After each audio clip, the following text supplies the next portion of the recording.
Hi guys! Luto tayo ng steak. Yan. So, makapal yung taba.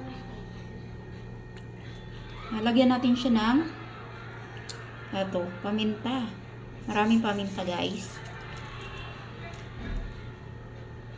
Yan. Hanapin, hindi kita.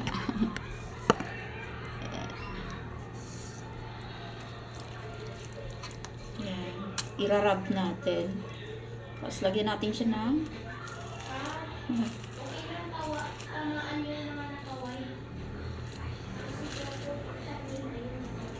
lagyan natin ng salt. Kunti lang. Tapos ganun din, irarab natin siya.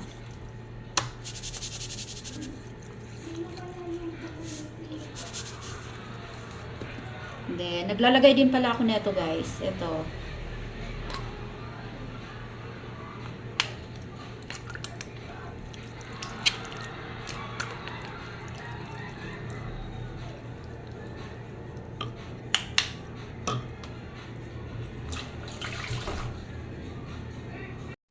Painit na tayo ng pan guys. At habang inaantay ko yun guys, ako naman ay mag-aayos muna ng aming pinang-grocery kahapon. Ito na yun guys. Social ang ating butter guys. Imported yung ating butter. Wala kasi akong ibang butter guys. Kaya yung butter na pang lagay ni Habi sa tinapay, ito yung ginagamit ko.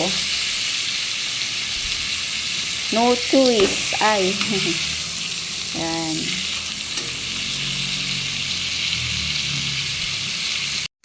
Ito palang naayos ko guys.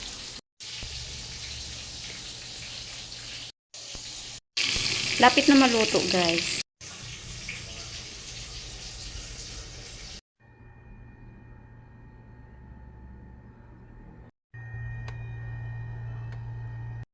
So, yan lang for today's video guys.